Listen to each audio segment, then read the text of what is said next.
Olá, queridos. Olá, queridas. Hoje estamos extremamente felizes. Estamos iniciando este projeto intitulado Psicast. Nosso grande objetivo é tratar acerca de assuntos voltados à área da psicologia e também voltados a outras áreas do saber, como pedagogia, filosofia, entre outras áreas. Eu sou o André Lucena, sou psicólogo, sou pós-graduado em terapia cognitivo-comportamental, pós-graduado em análise do comportamento aplicada ao autismo, sou pós-graduando em terapia cognitivo-comportamental para crianças e adolescentes e também pós-graduando em filosofia contemporânea. E para a nossa estreia, nós estaremos abordando um assunto que é extremamente relevante para os nossos dias.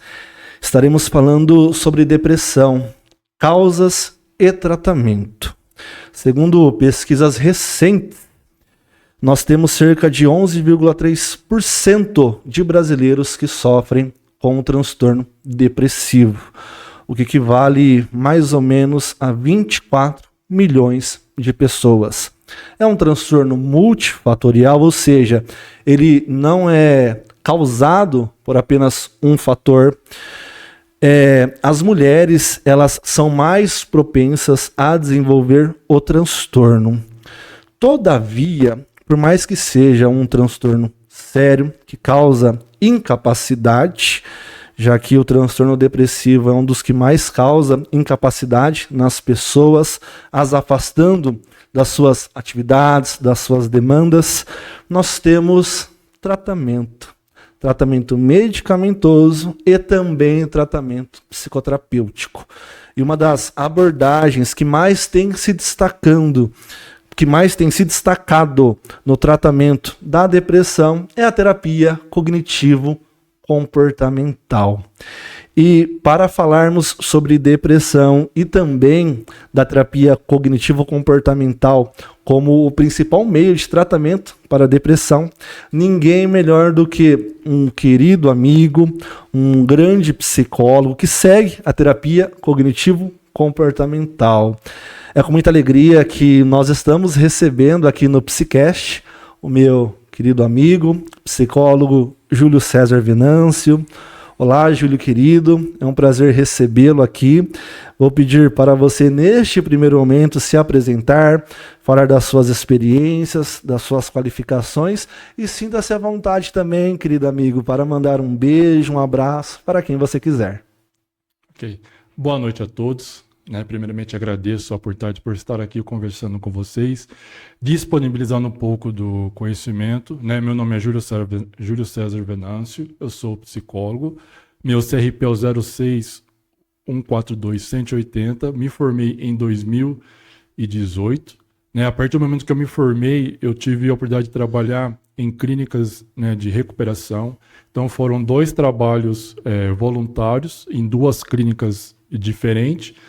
Depois surgiu uma oportunidade, um convite para mim trabalhar numa instituição de acolhimento. Nessas duas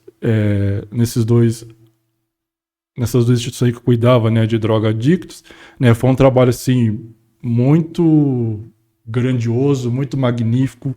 Eu cresci muito, me enriqueceu muito, porque eram lugares que eu não tinha, às vezes, onde atender, onde ficar sentado, onde se apoiar, onde escrever. E drogadito, tinha dia que ele queria atendimento, tinha dia que não queria ser atendido. E esses 6 meses que eu pude acompanhá-los, eu percebi que a maioria ali era problema relacionado com o pai. A maior parte eram pais que não reconheciam, que não davam carinho, que não davam afeto, eram pais ausentes. E depois eu tive a oportunidade de trabalhar no serviço de acolhimento a convite, foi onde eu trabalhei como psicólogo social. Foram 4 anos trabalhando como psicólogo na Cidade dos Meninos, modalidade casalar. Eu cuidava ali praticamente de 25 crianças, trabalhava com um trio técnico. Eu, como psicólogo, tinha pedagoga e também tinha assistente social. Depois de 4 anos, aí eu saí da Cidade dos Meninos, fiquei na guardinha, trabalhei na guardinha por mais 2 anos. né? Também modalidade casalar, 20 crianças. A gente fazia todo o acompanhamento, questão de medicação, postinho, discussão com vara da infância, discussão com SETA, com serviço que acompanhava a família, posto de saúde. Então era um serviço muito dinâmico, por se tratar de alta complexidade, né? Então, assim, era legal porque você trabalhava com o trio, trabalhava com as mães sociais, trabalhava com os cuidadores, trabalhava com a coordenação, né? Então, era um serviço bem dinâmico e, assim, que exigia muito e exige muito do profissional. Paralelo a isso, também tenho feito atendimento clínico, né? Realizei atendimentos presenciais. No momento, eu faço atendimento online, né? Tive o privilégio de acompanhar algumas senhoras idosas, né, com questões de depressão. Inclusive, uma senhora tinha perdido o marido. Em questão de 20 dias, perdeu o filho por questões de uso de drogas, né, envolvimento. E eu pude acompanhá-la por 2 meses e meio. Né? Acompanhei mais 2 senhoras com depressão. Atualmente, estou acompanhando uma mulher por questões de ansiedade, né? Amanhã será o meu segundo atendimento com ela. Tenho atendido também adolescentes, questão de raiva, né, de comportamento. Muita gente também com questão de depressão. Então, a minha experiência é de adolescente, jovens, adultos até idosos. Né? Tenho especialização em terapia cognitiva comportamental. Também tenho especialização em terapia cognitivo-comportamental para idosos. Também tenho especialização em intervenção em drogas. Né, psicodiagnóstico e avaliação psicológica, também tenho essa especialização, né, e ao longo da minha carreira, ao longo do meu trabalho, os atendimentos, né, que isso me motiva, né, nos atendimentos, faz eu me sentir como psicólogo, porque ali você está frente a frente com o cliente, né, e aí conforme as demandas vão surgindo, a gente vai pesquisando, vai estudando, vai se fortalecendo, vai pedindo ajuda, indicação, e assim vai se formando ali o profissional no seu dia a dia no trabalho, além de muitas leituras. Júlio, querido, e como as pessoas elas podem entrar em contato com você? Como elas te encontram? Elas podem entrar em contato pelo meu número de celular, é o 019 997 25 08 90. Né? E aí, entrando em contato, aí eu vou fazer a conversa, entender a demanda e articular o atendimento com ela. Excelente. Quero também estar fazendo menção de uma querida amiga que trabalha comigo, a Tiffany Oliveira, uma grande psicóloga, uma grande profissional. Se você que está buscando uma psicóloga de excelência, recomendo a Tiffany Oliveira. Vocês podem entrar em contato com ela através do número 19 993 29 40 62.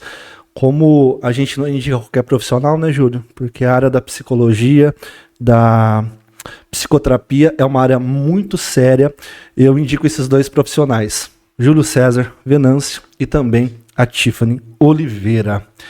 Júlio, querido, entrando na nossa primeira pergunta, como a terapia cognitivo-comportamental define a depressão? Bom, antes de responder a pergunta, você tinha falado para mim mandar um abraço, eu acabei esquecendo. Então eu queria aqui deixar um abraço e um beijo para minha esposa, a Claudineia. É uma mulher de ouro, uma mulher maravilhosa que me deu suporte enquanto eu estive estudando, trabalhando, aguentou muitas queixas minhas, né? Porque às vezes você chegava em casa cansado e ela, como uma mulher guerreira, me deu um suporte. Também minha filha, Ana Clara, né, que estava fazendo farmácia e esse ano decidiu fazer psicologia. E eu fiquei muito feliz com isso, com a decisão dela, né? Mais uma psicóloga na família. Seguindo a tradição familiar. Seguindo a tradição familiar. Minha esposa já disse que quer fazer um estudo sobre psicanálise. Eu incentivei ela. Falei, ótimo, vai, excelente. estuda, porque isso é muito bom. Até porque é uma das grandes abordagens da psicologia, né, Júlio? E dentro da psicologia, por mais que ela seja feita por múltiplas abordagens, não existe abordagem superior. Todas têm as suas validações e as suas eficácias. Néia, querida, um abraço, viu? A Néia aqui é minha madrinha de casamento e o Júlio é o meu padrinho. Quero aproveitar também e mandar um abraço para todas as psicólogas da clínica Te Habilita, lugar onde eu trabalho. Quero mandar então um abraço especial para as psicólogas da manhã e também para as psicólogas da tarde e também para um psicólogo querido que trabalha conosco. Júlio, você está com a palavra. Tá, então, respondendo aqui a pergunta, André, como a terapia cognitivo comportamental define a depressão, provavelmente vocês vão ouvir a gente falar em TCC, né? Porque terapia cognitivo comportamental acaba sendo um nome extenso, né? Então, geralmente resume falando em TCC. Vai lembrar que a depressão é um transtorno de humor caracterizado por uma tristeza profunda, né? E persistente. Né? Às vezes a perda de interesse e o prazer nas atividades. Aquilo que a pessoa fazia no seu dia a dia, corriqueiramente, que às vezes para nós são coisas comuns, né? Para quem está em depressão, isso se torna às vezes algumas coisas muito difíceis, às vezes intransponíveis, né? Para quem está passando pela depressão.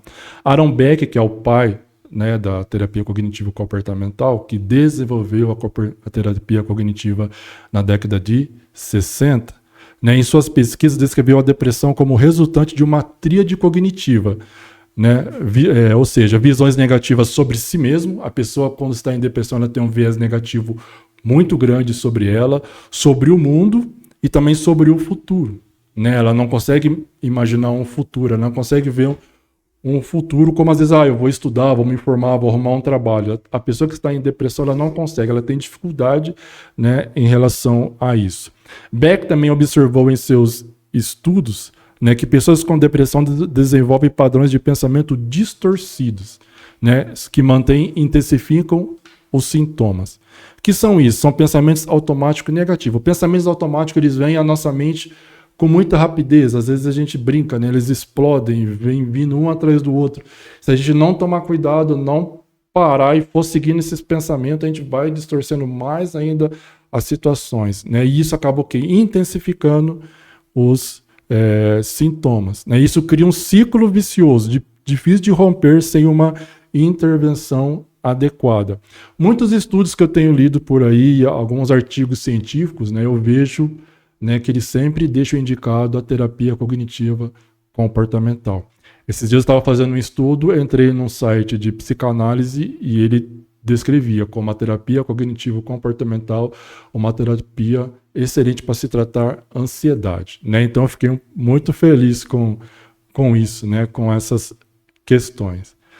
Né? Então, a terapia cognitiva ela tem 3 premissas, né? Que é a inter-relação entre cognição, emoção e comportamento. Né? Isso mexe, né, nas nossas estruturas, né? E ela fala também do conceito biopsicossocial, na conceitualização de sistemas complexos. Né? Então, o que são esses 3 pressupostos? A atividade cognitiva influencia o comportamento. Eu gosto muito de dar um exemplo quando eu estou atendendo as pessoas, imagina você chegando em casa, hoje eu sei que a maioria das pessoas está em carro, mas imagina você chegando em casa à noite, escuro, e você vai chegar para abrir o portão da tua casa. De repente você vê lá de longe, vem vindo uma pessoa na sua direção. E aí você não acha a chave, a visão fica turva, você começa a ficar ofegante, né, o coração acelera, você não acha no bolso, não acha, ou no caso da mulher, não acha na bolsa, e começa a ficar desesperado, fala, meu Deus, vai assaltar, vai me roubar, vai me molestar, vai fazer alguma coisa contra mim, e já vem aquele monte de pensamento automático na cabeça da pessoa e vira aquela aflição. E a pessoa fica ali muito angustiada. E de repente, quando essa pessoa está chegando perto, ela responde, não tenha medo, fulano, sou eu. Aí eu pergunto para as pessoas, como você se sente? A maioria, eu sinto um alívio. Então, você interpretou uma situação, achando que era um ladrão, que talvez viria te fazer um mal para você. A gente vive numa sociedade hoje, a gente vê várias questões de roubo, né? Isso gera trauma psicológico. De repente, quando é um amigo, toda aquela aflição, tudo aquilo se torna um alívio, né? Porque você distorceu toda a situação. Né? A segunda, a atividade cognitiva ela pode ser monitorada e alterada. Então, eu dentro da terapia cognitiva trabalho nessa questão, sempre quando eu trabalho, construindo isso junto com o paciente. Né? A gente não obriga nada, a gente não é um mudador de comportamento, né? Mas a gente constrói com o cliente, né? E a gente vai dando algumas posições, construindo com ele algumas maneiras diferentes de reagir frente aos problemas. E a terceira, que é o comportamento desejado, pode ser influenciado mediante a mudança cognitiva. Então, quando há uma mudança cognitiva, uma mudança do padrão de pensamento, automaticamente você vai ter um comportamento mais, né, mais assertivo. Então aí é dessa maneira como a terapia cognitiva trabalha na questão também da depressão.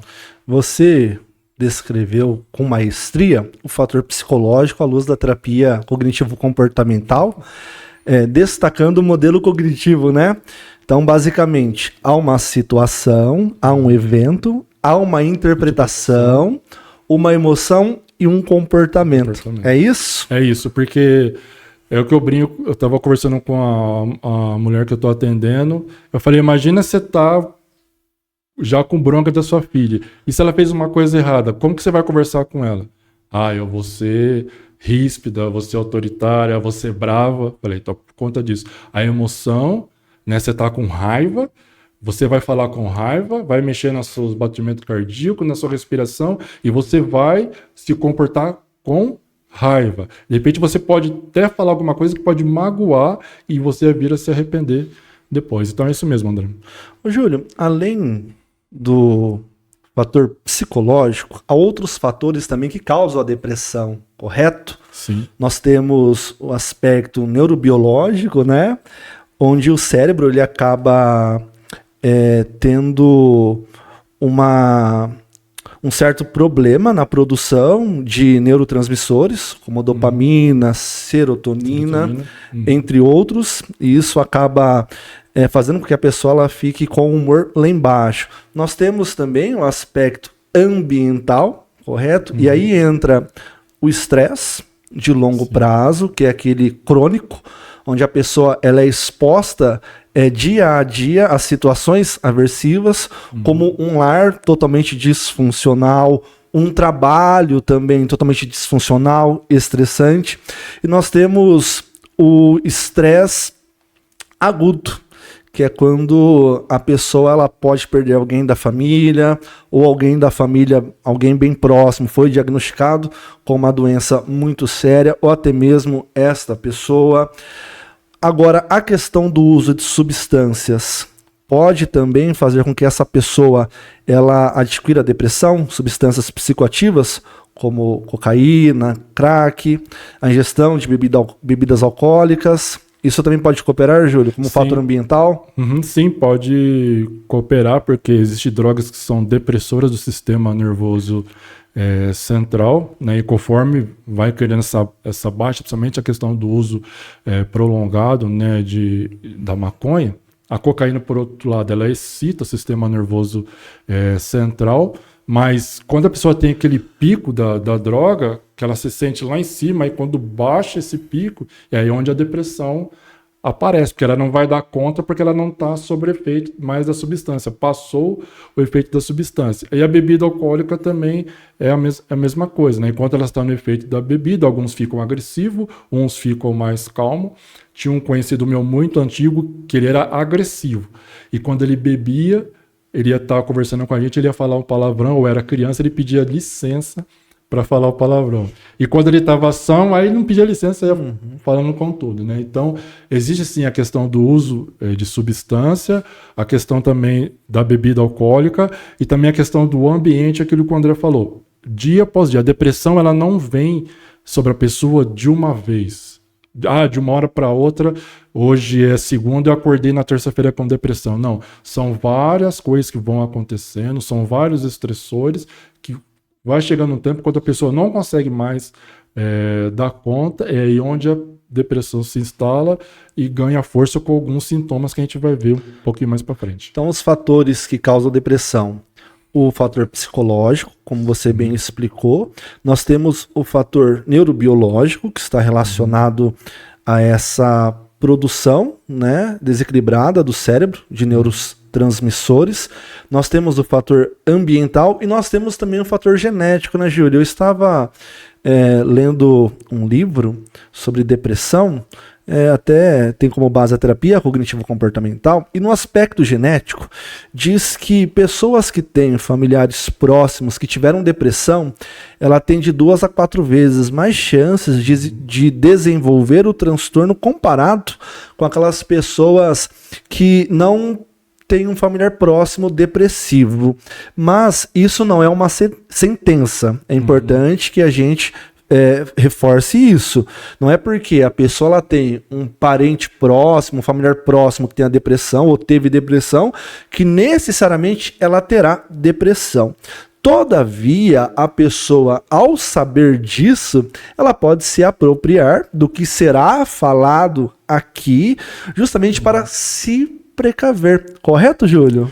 Correto. Tem alguns autores que eles deixam, né, como premissa. Você vai atender alguém com depressão, na anamnese, pergunta se tem alguém na família que já passou por depressão. Mesma coisa no caso da ansiedade, né? Pessoas com transtorno de ansiedade, faz um mapeamento na família se alguém já passou por isso também. Então são várias coisas que você tem que estar ali em sintonia quando você vai trabalhar com alguém que está com depressão. Fazer essa análise de história de vida dela, ver as questões também, igual o André está falando da parte neurobiológica.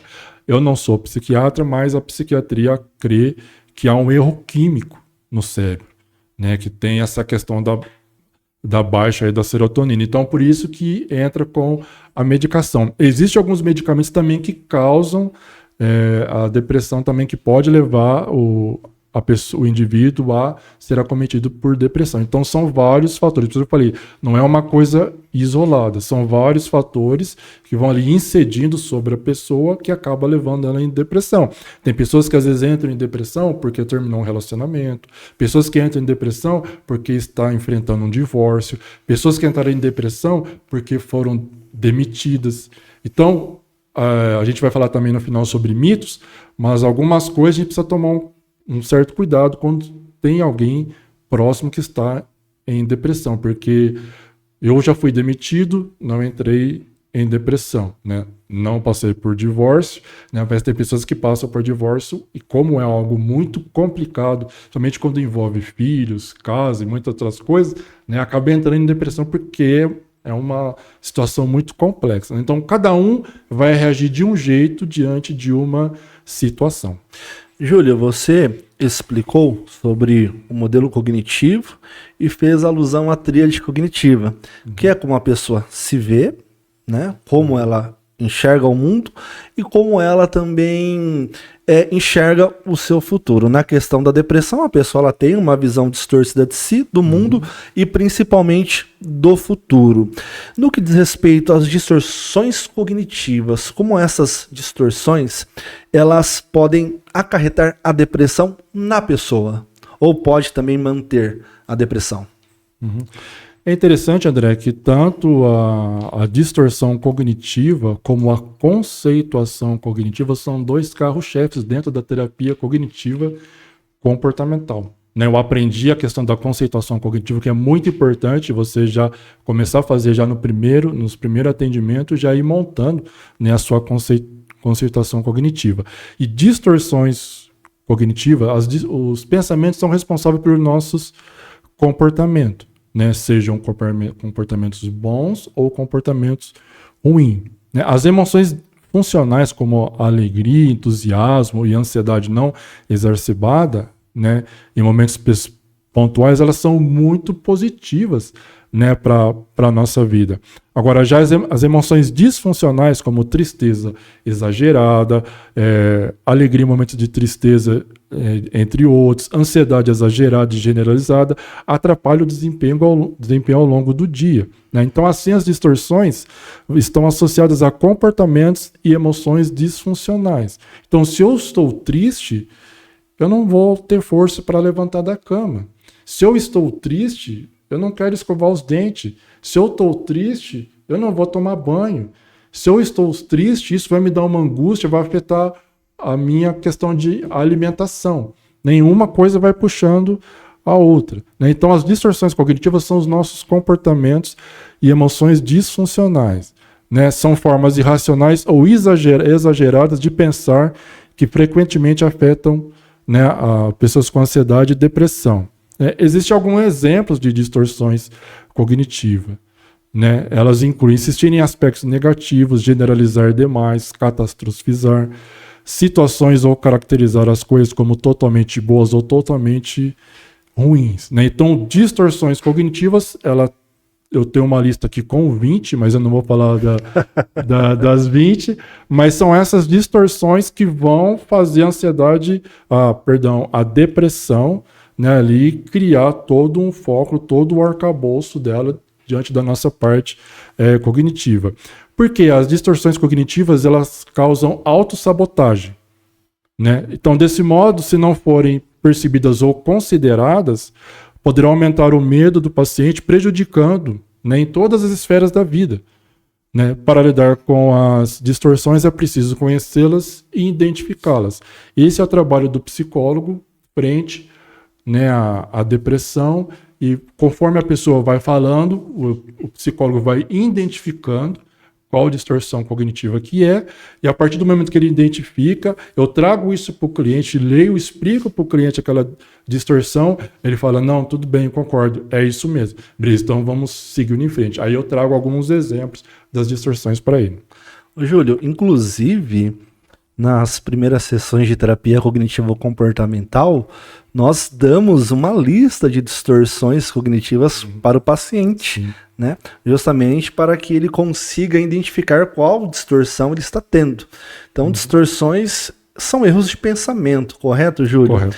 Você falou sobre a catastrofização. Você poderia explicar um pouquinho mais sobre a catastrofização, Júlio, que é muito presente no transtorno depressivo? Pelo menos tem umas 3, 4 aqui que eu identifiquei que são mais presentes dentro da depressão. Mas o que é a catastrofização? Né? É de uma situação prever que desastres vão acontecer, né, e desconsidera qual a possibilidade de dar certo. Então eu brinco, né, como às vezes transformar uma barata num dinossauro. De repente é uma coisa para nós que é pequena, mas para quem está em depressão se torna algo muito grande. Né? Então a pessoa já, eu vou apresentar o podcast. Já vou começar a gaguejar. Vou esquecer as informações. Né? O mundo tá pesado sobre mim, eu não tô aguentando, tá difícil para mim, né? Não vou conseguir fazer nada. Se eu perder o emprego, nunca mais eu vou arrumar o outro emprego. Né? Pessoas que já perderam emprego várias vezes, né, ela consegue lidar um pouco melhor com isso, mas não que também não possa sofrer. Né?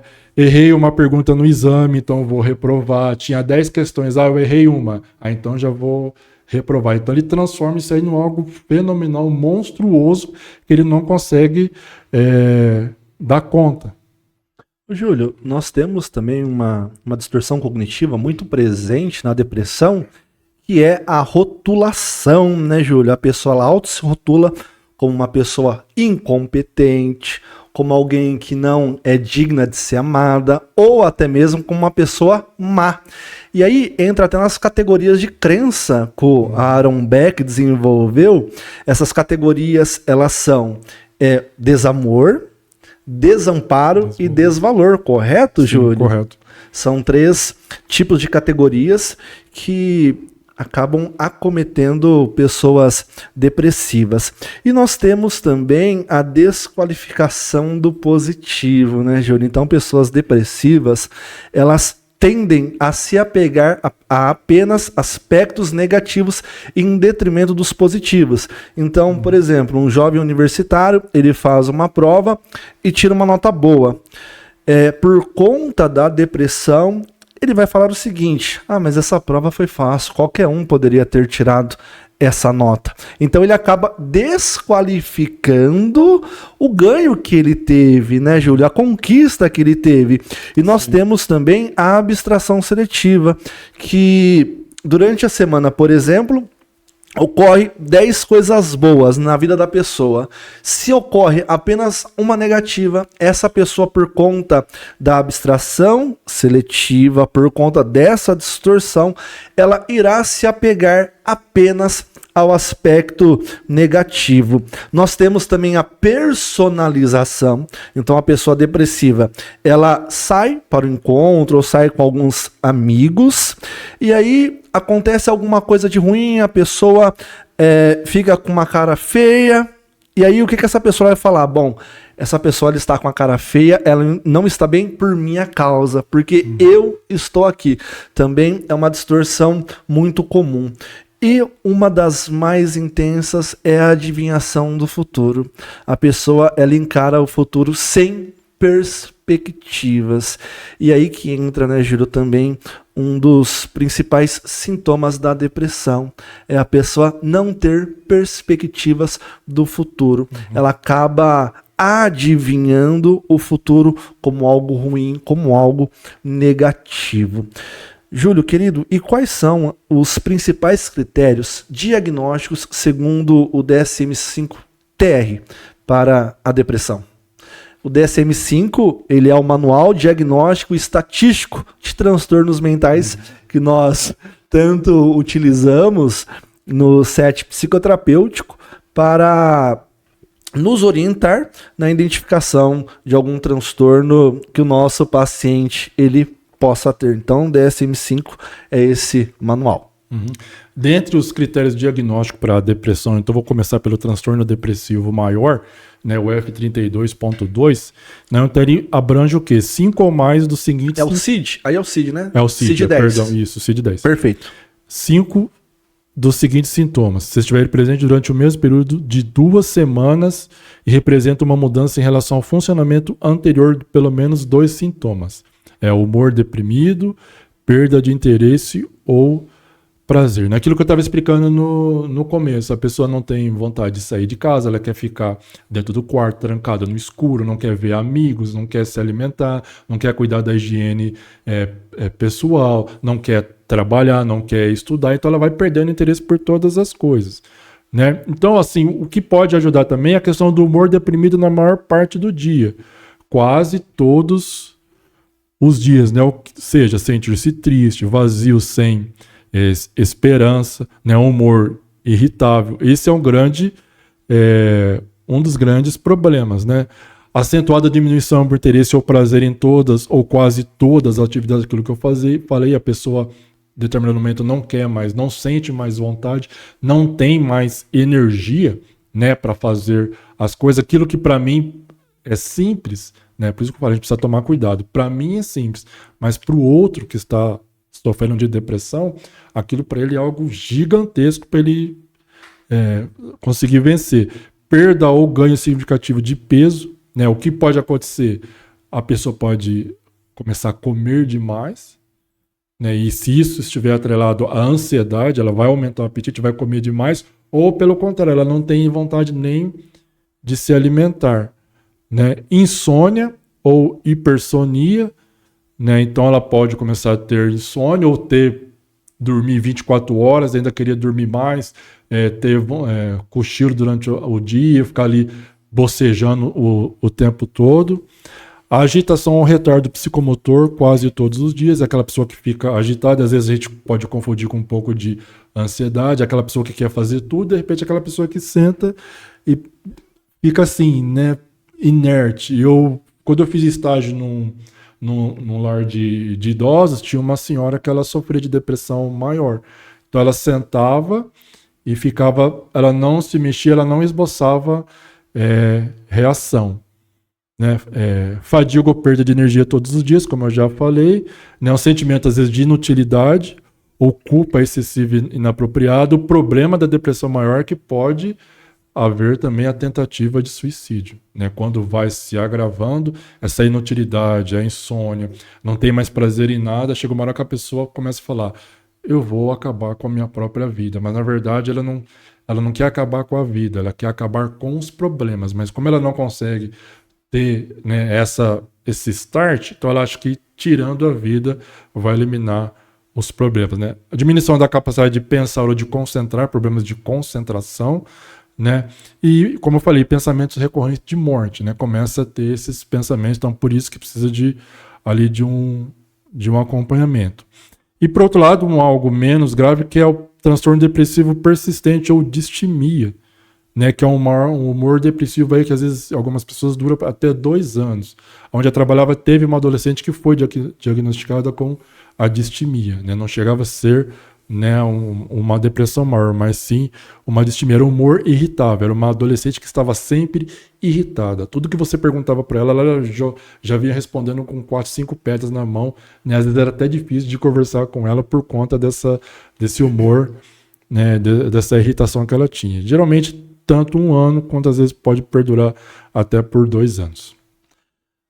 Júlio, é interessante que as pessoas que estão nos assistindo ou que estarão nos assistindo, já que esse podcast ele está sendo gravado, elas podem identificar esses sinais tanto nela quanto em pessoas também ao seu redor, pessoas próximas, né, Júlio? E aí pode ligar o botãozinho de alerta para que essa pessoa ela se engaje em um tratamento psicoterapêutico e também psiquiátrico, né, Júlio?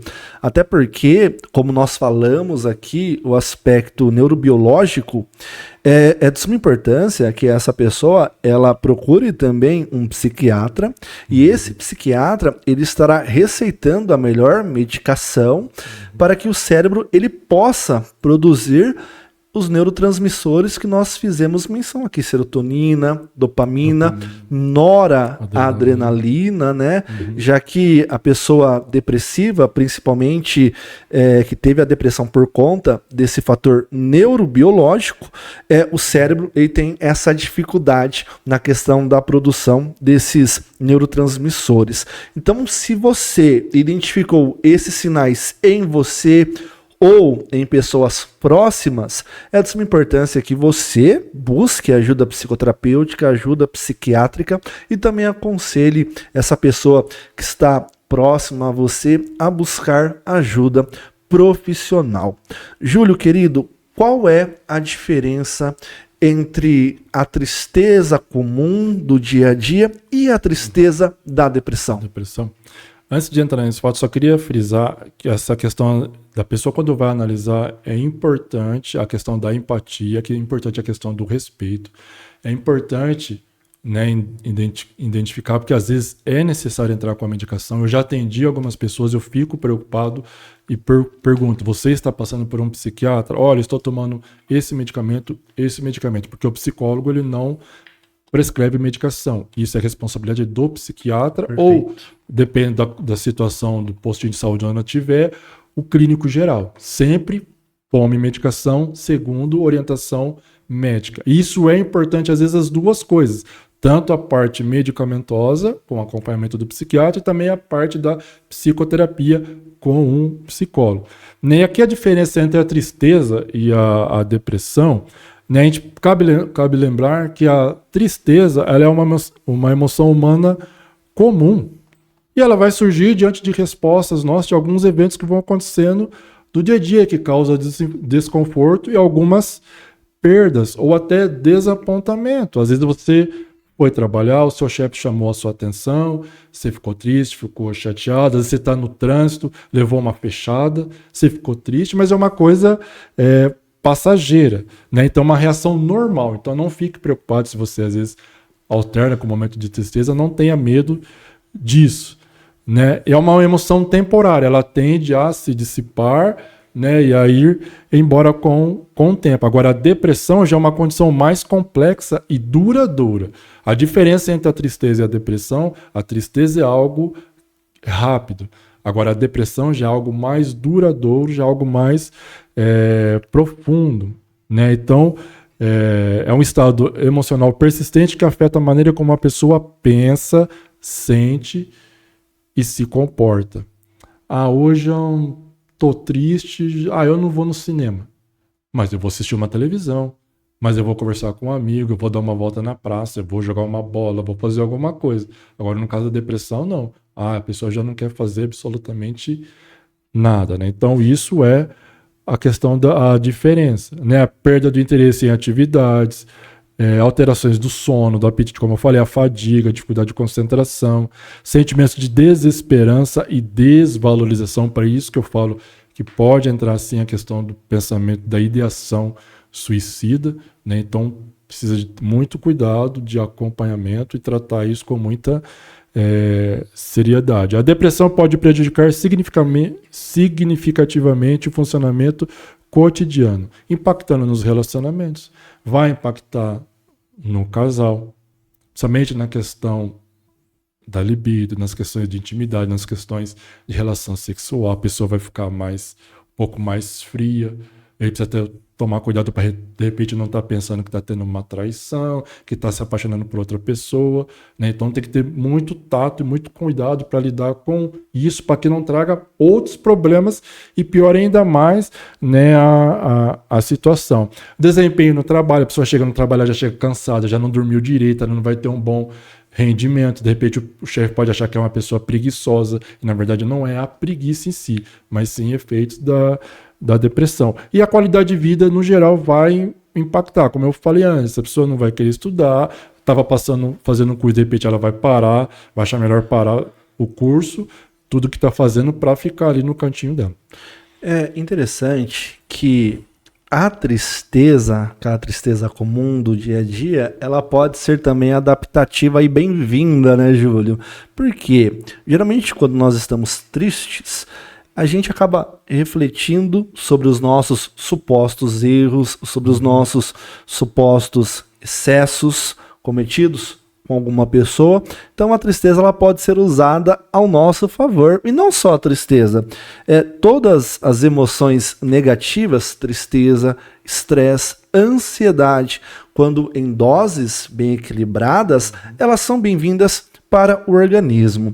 E segundo o DSM-5-TR, o humor deprimido, que é diferente da tristeza comum, ela tem que durar pelo menos 2 semanas para entrar o diagnóstico da depressão.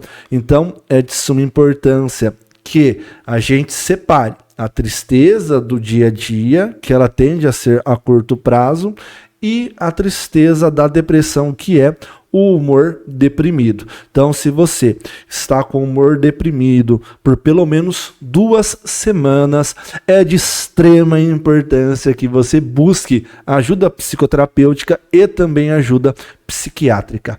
Júlio, querido, quais são as principais técnicas da terapia cognitivo-comportamental no tratamento da depressão? Eu só quero voltar na questão que você falou da tristeza, Fica que me veio um exemplo aqui muito bacana. Você está em casa.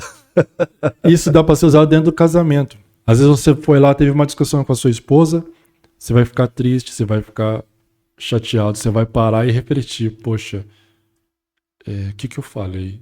O que eu pensei? O que eu deixei de fazer? O que eu posso buscar melhorar da próxima vez? Porque isso se torna algo positivo. Perfeito. Agora, o problema é quando você vai lá e discute com a esposa. Eu vou dar um outro exemplo clássico. Se você é como eu, melancólico, se você não tomar cuidado, você vai se fechar, não vai resolver o problema e vai trazer um transtorno maior, porque a gente acha que o tempo melhora. Não. Como minha esposa sempre deixa claro, o tempo piora. Então, usa isso como algo positivo para ter uma mudança. É o Psicast trazendo insights profundos aqui para o nosso querido psicólogo Júlio, no que diz respeito às técnicas da TCC no tratamento da depressão. Bom, a TCC no tratamento da depressão baseia-se que os pensamentos influenciam nossos sentimentos e comportamentos, né? Como o próprio Aaron Beck afirmou, a maneira como as pessoas interpretam eventos determina suas reações emocionais. Como aquele exemplo que eu dei, você está chegando em casa, às vezes pensa que é um ladrão e de repente é um conhecido, aí muda completamente a história. No processo terapêutico, a gente pode trabalhar uma coisa muito interessante, a psicoeducação, sobre a natureza da depressão. Você pode explicar para o seu paciente, falar um pouquinho sobre a depressão maior, a depressão leve, a depressão moderada, para ele ali estar se interagindo, se inteirando nesse assunto e ficando mais tranquilo também nas discussões de caso no andamento da terapia. Identificação dos pensamentos automáticos negativos, isso é uma coisa que eu gosto de trabalhar muito dentro da terapia, conforme eu peço para a pessoa me dar um exemplo, olha, traga o exemplo do que mais te trouxe algo ruim, trouxe angústia, ansiedade. Ela vai contando ali as situações e a gente vai pegando os pensamentos automáticos, né? E aí a gente vai trabalhando sobre isso para começar já a mudar a cognição da pessoa. Questionamento das distorções cognitivas, como o André bem frisou, a gente entrega uma lista, existe lista com 16, existe algumas listas com 20, então a gente entrega a lista das distorções, a pessoa vai lendo, a gente vai ajudando a identificar o que ela está distorcendo e a maneira que ela está distorcendo, como ela pode agir de uma maneira diferente, ser mais assertiva, né, na interpretação dos fatos. Tendo em vista que o nosso grande objetivo, então, Júlio, nesse ponto, é ajudar o paciente a identificar, avaliar e modificar esses pensamentos, correto? Correto. Promovendo reestruturação cognitiva, Sim. que é mudança de pensamentos, né? Júlio, uma coisa que algumas pessoas elas pensam erroneamente é que a TCC ela é pautada no poder do pensamento positivo. E isso, na verdade, é extremamente errado. A TCC ela não se baseia no pensamento positivo, mas sim no pensamento adaptativo, correto? Correto. Tanto é que tem a psicologia positiva, que ela trabalha um viés contrário da TCC. Por quê?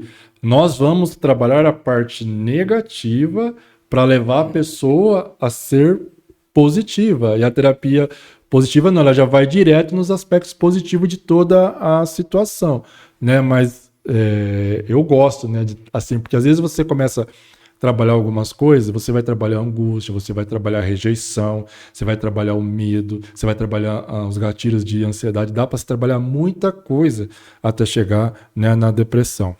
Outra técnica também é a ativação comportamental para romper o ciclo da inatividade. Como eu tenho frisado muito, a pessoa perde vontade, o prazer de algumas coisas que eram rotineiras e comum, né? Gente, eu acordo, vou tomar banho, vou escovar os dentes, vou tomar café. Isso para mim é praticamente que automático. Agora, quando a pessoa está em depressão, ela não sente vontade de fazer isso, né? Tem uma outra técnica Júlio, na questão aí da ativação comportamental, a pessoa depressiva, ela não deixa apenas de fazer demandas do dia a dia. Ela abandona até mesmo eventos prazerosos, né, Júlio? Então a pessoa ela ia para a academia, deixa de ir. A pessoa jogava futebol ou vôlei com os amigos e com as amigas, abandona esses esportes que traziam prazer. E o grande objetivo também da ativação comportamental é ajudar essa pessoa de uma maneira progressiva, dando pequenos passos. Nós tendemos a ajudar essa pessoa por meio da ativação comportamental a retomar essas atividades prazerosas. E o interessante, Júlio, que você falou da psicologia positiva aí, o psicólogo de linha cognitivo-comportamental, ele pode também se apropriar da psicologia positiva e também de outras, como a terapia de aceitação e compromisso. Nós temos a terapia dos esquemas do Jeffrey Young, né? Nós temos a comportamental dialética e nós temos também a análise do comportamento, porque a ativação comportamental ela foi desenvolvida pela análise do comportamento. Então, essa abordagem integrada, ela também é bem-vinda, né, Júlio? Nós utilizamos a terapia cognitivo-comportamental com ênfase nas cognições, mas o nosso foco também pode ser o comportamento, utilizando técnicas da análise do comportamento, como é a ativação comportamental. Na pós que eu fiz sobre terapia cognitiva, ela fala da terapia positiva e dos esquemas. Eu achei fantástico, porque eu não tinha visto assim, com viés científico e sentando lendo, né, e estudando. Eu achei muito, muito bacana. E é interessante que na questão também da ativação comportamental, e aí entra as pinceladas da TCC, nós entregamos uma folha de registro para essa pessoa. Enquanto ela está se envolvendo com atividades prazerosas, lembrando que isso tudo é feito gradualmente, pequenos passos, a pessoa ela vai registrando os pensamentos que ela estará tendo no envolvimento com aquela atividade e também as emoções.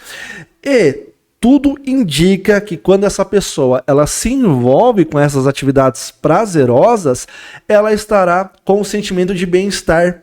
Por quê? Porque o cérebro ele vai produzindo os neurotransmissores. neurotransmissores responsáveis por esse sentimento de bem-estar, correto? Correto. Isso é muito interessante, né? Porque eu também gosto de trabalhar mais duas técnicas que eu quero deixar aqui claro, que é como pensamentos criam sentimentos, como o André bem já explicou, tudo a gente manda um formulário, passa para a pessoa, ela vai respondendo durante a semana, a gente fala, se tiver alguma dúvida, nos contar. A gente gosta de formulários, né?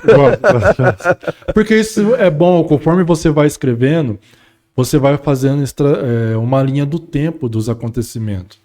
Né? Isso vai te ajudando a pôr a sua mente em ordem. Como a gente às vezes brinca, né? Não tá legal? Vai lá arrumar seu guarda-roupa.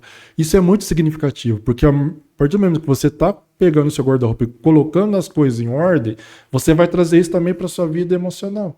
E você vai começar a parar e pensar, opa, eu preciso arrumar aqui, eu preciso arrumar ali. E um dos princípios da terapia cognitiva comportamental é que o paciente se torne seu terapeuta. Perfeito. Então, por isso que a gente vai dando os formulários, vamos trabalhando as distorções cognitivas. Distorções, isso vai acontecer muitas vezes. Né? Então, quando você tem lá, opa, peraí, eu estou distorcendo aqui, então, o que eu vou fazer? E uma outra técnica também que eu gosto muito de trabalhar é a seta descendente. Nossa, quando você pega um pensamento da pessoa e vai fazendo algumas perguntas até chegar à crença. Né? E quando você descobre aquela crença, aí você vai trabalhar com o paciente como que aquilo impacta negativamente na vida dele. Como aquilo vai se ramificar em várias áreas. Aí ele vai descobrindo essas coisas e depois a gente trabalha essa mudança de crença. Eu estou falando aqui, não é algo tão simples. Parece simples, mas não é. Tem todo um processo, né, Júlio? Existe todo um processo. Às vezes a pessoa fica, às vezes, dá uma parada na sessão, dá uma respirada. Às vezes, eu brinco para relaxar. Olha, tá saindo fumaça da sua cabeça, porque a terapia exige uma tomada de decisão. Além do vínculo terapêutico, que é importante, uma coisa... É a base, né, Júlio? O vínculo é a base. Uma coisa que tiver vínculo... Que eu sempre deixo claro no início eu preciso que você seja fidedigno naquilo que você está falando para mim. Sim. Porque se você mentir, eu vou para um caminho totalmente ao contrário daquilo que deveria estar acontecendo. E isso não é o objetivo. Então, teta descendente, como o pensamento cria sentimento, a pessoa aí vai entendendo a questão da interpretação, sim, a questão dos pensamentos, sim, automáticos, a questão da distorção cognitiva. Uma coisa vai linkando uma a outra. Mas como o André já deixou bem claro, né, eu também quero enfatizar isso. Isso é um processo. Né? Não é assim, faz tudo numa sessão. Não. É com calma, com paciência, porque a pessoa tem que assimilar isso e mexer com crença, mexer com cognição não é tão fácil, né, assim. Júlio, você entrou num ponto aí extraordinário. Nosso grande objetivo enquanto psicoterapeutas de linha cognitivo-comportamental é ajudar esse paciente a ser o seu próprio terapeuta. É trabalhando a autonomia desse paciente. Até porque o nosso grande objetivo não é que esse paciente fique com a gente durante anos. Até porque a terapia cognitivo-comportamental ela é voltada no aqui e no agora. Ela tende a ser um meio psicoterapêutico de curto ou médio prazo. Então, é de suma importância que o psicólogo de linha cognitivo-comportamental, além de ensinar as distorções cognitivas que podem acometer essa pessoa com depressão, ensine também as técnicas. É por isso que os exercícios semanais, eles são importantes, né, Júlio? Justamente para a pessoa ela assimilar tudo o que está sendo trabalhado na sessão de psicoterapia, correto? Correto. Eu, particularmente, trabalho com contrato terapêutico. Quando eu vou na primeira sessão, eu já leio o contrato terapêutico e deixo bem claro para o cliente, falo, fica tranquilo, isso não é judicial, não tem nada a ver com SPC, não tem, é apenas a palavra contrato. A pessoa não vai ficar com o nome sujo. Não vou te processar, não vou chamar de advogado, não. A palavra contrato é um contrato terapêutico entre o terapeuta e o cliente. Então, você vai explicando, realmente, a terapia cognitiva ela é uma terapia breve, né? Diferente do caso de uma esquizofrenia, que aí você precisa de um acompanhamento mais prolongado, porque a esquizofrenia existe isso. Ou no caso de uma depressão maior, né, a pessoa precisa de mais um tempo de atendimento, de acompanhamento. Mas Aquela senhora que eu avisei, que eu acompanhei ela, e ela tinha perdido o marido e depois o filho, foi uma questão de 2 meses e meio, né? Eu já dei alta para ela do acompanhamento. Então, realmente, quando há aí o vínculo, quando há um trabalho, né, que casa as duas partes, a gente vai engrenando. Lição de casa é outra coisa que dá muito medo, principalmente quem teve problema de escola. E eu pergunto, você tem alguma questão de tarefa de casa, né? Porque se a pessoa fala, então eu mudo o nome. Agora, se ela não tem, eu falo, não, eu vou te passar algumas lições de casa. Porque você vai fazer durante a semana, a gente vai ganhar um tempo durante a sessão. Sim. Se você não conseguir, a gente faz na sessão, não tem problema. Perfeito. Só que é um tempo que a gente poderia estar, né, adiantando. Né? Já aconteceu da pessoa esquecer, perder o papel, tudo bem, vamos fazer, vamos continuar. Júlio, pode acontecer também do pensamento do paciente ou do cliente não se tratar de um pensamento disfuncional que não esteja de acordo com a realidade, né, Júlio? Aquilo que ele teme que vai acontecer realmente pode acontecer, né, Júlio? É por isso que nós temos uma técnica extraordinária e muito simples, que é a resolução de problemas, correto, Júlio? Análise e resolução de problemas. Então, identifica-se o problema, pensa-se em estratégias, escolhe a melhor estratégia, coloque em prática essa estratégia escolhida e avalie os resultados. Se aquele problema foi resolvido, ok. Se ele não foi resolvido, volta novamente todo o processo. Júlio, uma técnica também que a gente utiliza muito é o questionamento socrático, né? Isso, eu ia falar dessa descoberta guiada, porque isso é muito interessante, porque eu preciso deixar aqui bem claro, o psicólogo, ele não impõe nada, a gente não impõe nada para o cliente. A terapia não é ideológica e também nós não somos gurus, onde a pessoa vai lá, eu quero me aconselhar com você. Nós não aconselhamos ninguém. Então a gente vai construindo várias hipóteses, como o André já deixou isso claro, a gente vai trabalhando, às vezes você traça isso, mesmo com o cliente concordando, chega na hora e fala, eu não consegui avançar. Volta, então vamos mudar, vamos recompor, né, e continuar a partir daí aí a nossa linha de raciocínio. O legal do questionamento socrático é que a pessoa ela pode utilizá-lo da seguinte maneira: quais são as evidências de que isto que eu estou pensando realmente vai acontecer? Quais são as evidências de que isto não vai acontecer? Se eu fosse aconselhar um amigo ou uma amiga, o que eu falaria? E é interessante que esse amigo, essa amiga é a própria pessoa. Júlio, e nós temos também a atenção plena, né, Júlio? Que é o mindfulness, né? O que acontece? Pessoas que têm depressão, essa depressão ela pode ser decorrente a algo que aconteceu no passado, que está relacionado a um trauma.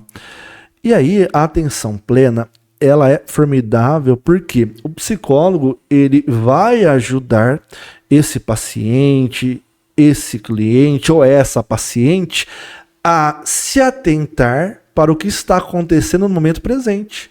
Com isso, ela acaba não ficando presa às ruminações do que aconteceu no passado.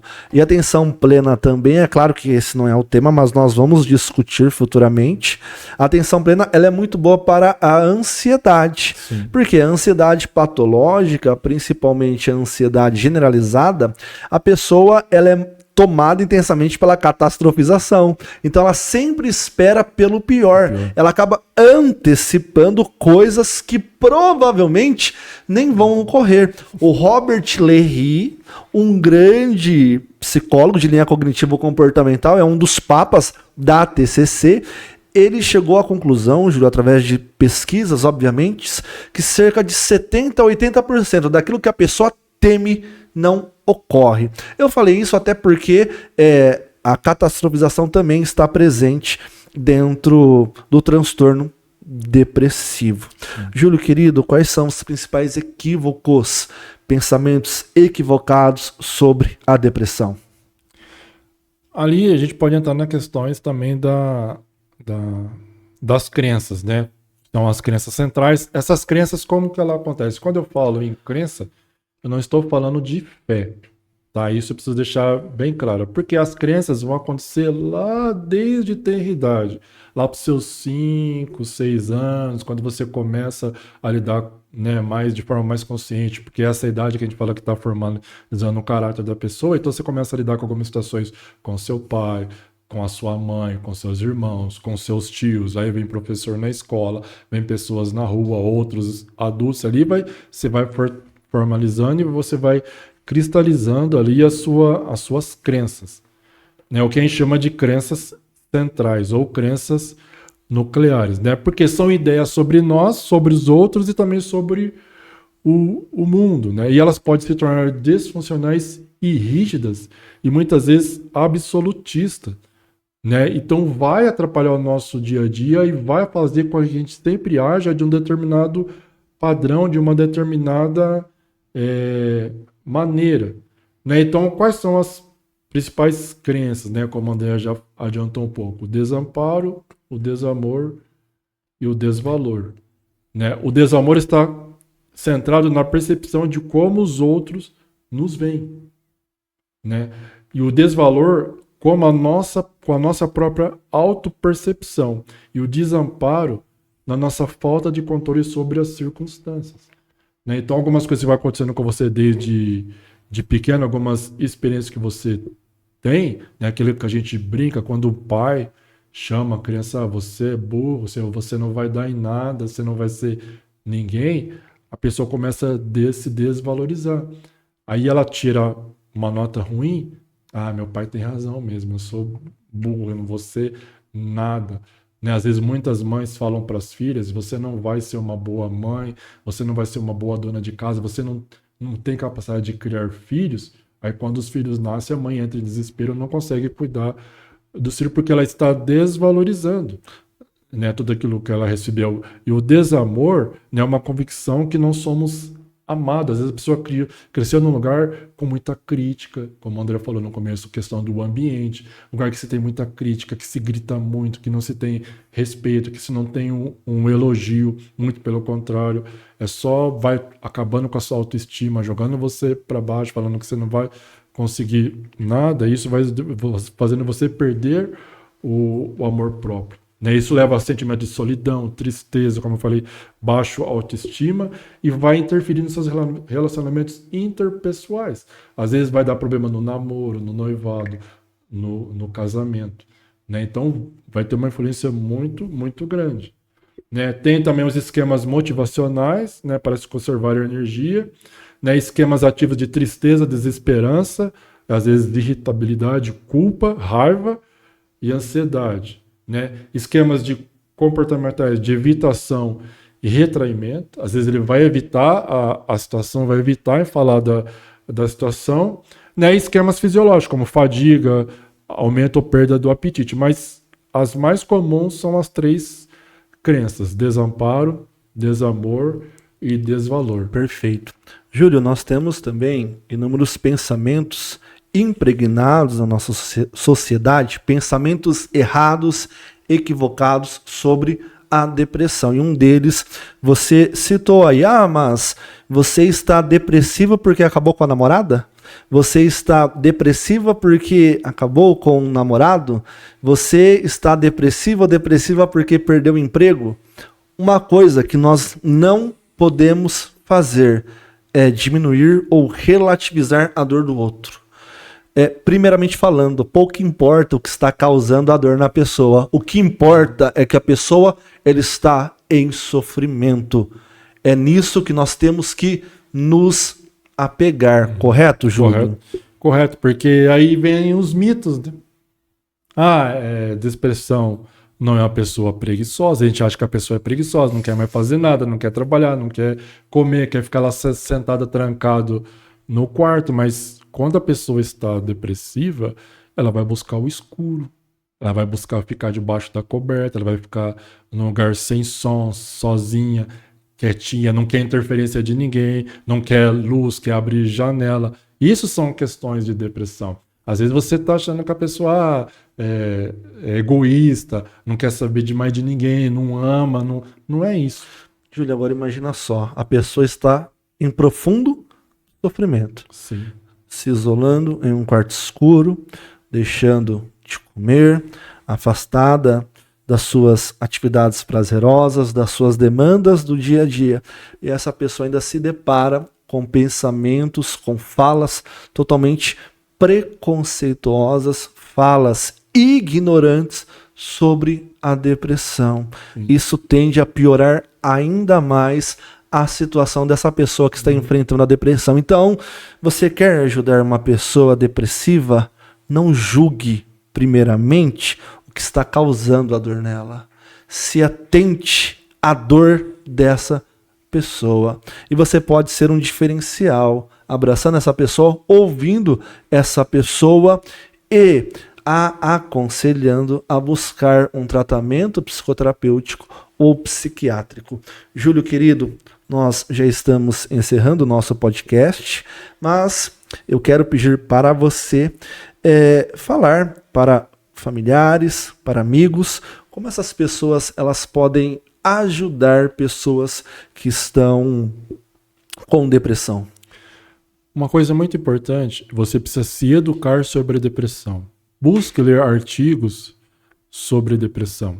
Existem sites, eu não aconselho muito blogs, mas você pode entrar no Google acadêmico, digitar lá depressão, vai aparecer vários artigos científicos que vão te ajudar, né, a entender um pouco mais sobre a depressão. Entender seus sintomas, entender as causas. Isso vai te dar mais segurança. Uma coisa que você precisa também tomar cuidado, se você está do lado de uma pessoa depressiva, você vai acabar ficando depressivo também. Então, por isso que é importante você educar sobre a depressão, buscar estudar sobre a depressão. Ofereça apoio emocional. Esteja presente, como a André falou, esteja disposto a ouvir a pessoa. Chama a pessoa para atividade. Depende se você está lá descascando uma batata, chama a pessoa para descascar a batata junto com você. Às vezes lavar uma louça, enxugar uma louça, ou preparar uma comida, pegar um arroz. De repente ela não está tão bem para mexer com panela ou com fogo, mas você pode trazer para ela coisas para trazê-la perto de você, né? Buscar essa aproximação. Incentive a buscar um tratamento profissional. Isso é importante, porque um cônjuge falando isso, uma mãe, um pai, tem um peso muito grande para a pessoa parar e ouvir. Porque existe muito mito dizendo que eu não vou passar por psicólogo porque eu não sou louco. Né? E não é essa questão de você ser louco. Sim, situações que a gente não dá conta e precisa de uma outra pessoa que não esteja emocionalmente envolvida, que vai ter uma visão diferente, uma visão mais assertiva da situação para poder dar conselho. Então é importante a busca de um profissional. Evite frases clichê. Tudo vai ficar bem, é só uma fase. A gente tem esse costume de fazer isso. É só pensar positivo. Incentive atividades saudáveis. É muito importante. Uma academia. Eu não tenho dinheiro para academia.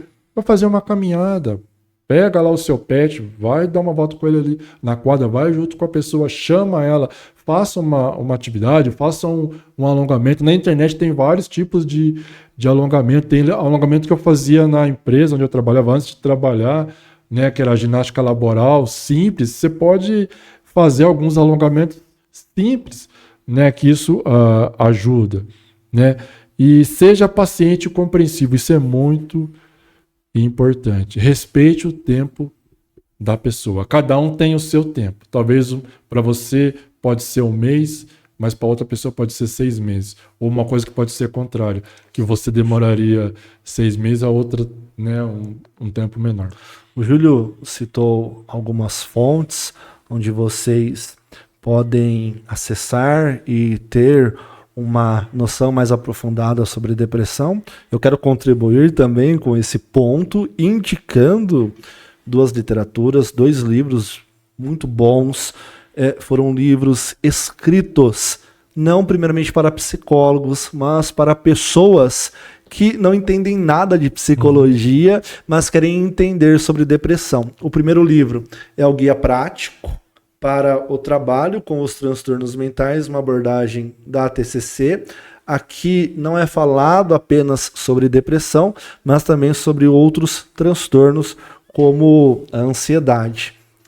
E esse daqui, que também é maravilhoso, ambos têm um linguajar muito acessível, que é Vencendo a Depressão, Manual de Terapia Cognitivo-Comportamental para pacientes e terapeutas, ou seja, não é restrito apenas ao psicólogo.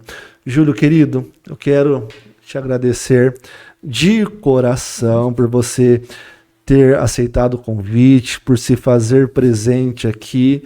E eu acredito, Júlio, que tudo que foi abordado, eu acredito que tudo que você falou certamente ajudará muitas pessoas, tanto pessoas que estão enfrentando a depressão, como também pessoas que estão lidando com pessoas depressivas no dia a dia e podem fazer a diferença na vida dessas pessoas. Muito obrigado, querido amigo. E o Júlio, ele retorna, viu, gente? Ele retorna para estar tratando acerca de outros assuntos voltados ao campo da psicologia. Eu que agradeço pela oportunidade, me senti muito honrado pelo convite, né? Como eu estava conversando quando a gente estava conversando, isso ajuda a gente a buscar ferramentas, né? Ferramentas que às vezes a gente, ficou lá atrás na formação, mas também posso estar usando isso aqui. Isso é muito importante. Então, quando você se prepara para um estudo, né? Você vai falando, poxa, eu posso usar isso aqui também, eu posso ajudar dessa maneira, mas é muito importante, não se esqueça, eu quero deixar frisado algo para você. Se você está lidando com uma pessoa com depressão, lembre-se, é algo cansativo para quem está debaixo da depressão e algo cansativo para quem está lidando com a pessoa com depressão. Por isso a importância de busca de uma ajuda profissional, né? Com todas essas orientações aqui, espero que isso te ajude bastante aí na sua caminhada. E mais uma vez, deixa aqui o meu muito obrigado por essa oportunidade como um profissional de psicologia. A gratidão é minha, Júlio. Pessoal, então é isso. Eu acredito que nós estreamos de uma maneira magnífica, abordando um assunto que é de extrema relevância para a nossa sociedade. E o principal intuito da equipe do Psicast é este: levar conhecimento psicológico, científico para todas as camadas da sociedade. Você que quer nos seguir, se inscreva no nosso canal Psicast e também nos siga no Instagram, Psicast. Lá no Instagram nós estaremos colocando os cortes e a entrevista na íntegra será postada no YouTube. Pessoal, tchau, tchau. Até o nosso próximo Psicast. Tchau, tchau. Obrigado.